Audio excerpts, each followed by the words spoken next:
आजमगढ़ से बालेश्वर भैया के गांव है। सब ही के चाही रंभा परी। बहुत ऊंची बात रहल, मजाक ना रहल। केहू बुरा मत मानी, सत्य कड़ुआ होला। केहू को बेटवा हमार बेटवा तोहार बेटवा अगर नौकरी करत हो और डकरे करिया हो, लेकिन ओकर सोच हो कि हम एकदम गोर मेहरारू चाहिए, तो बालेश्वर भैया कहले रहल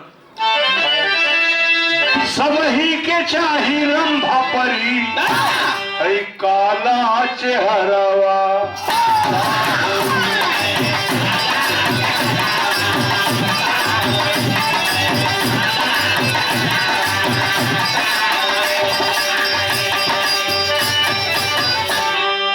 सब ही के चाही रंभा परी, है काला चेहरवा। का होई एक लाइन और बोलन, कटहर के कोआ सब खाला, बिचवा के मुसरवा। का होई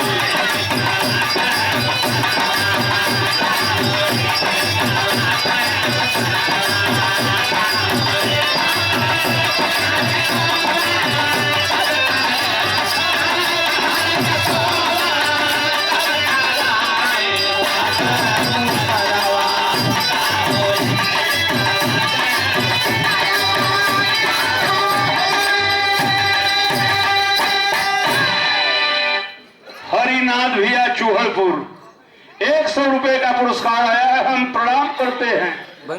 इतर तरज क्षणिक आनंद में बहुत धुन हो।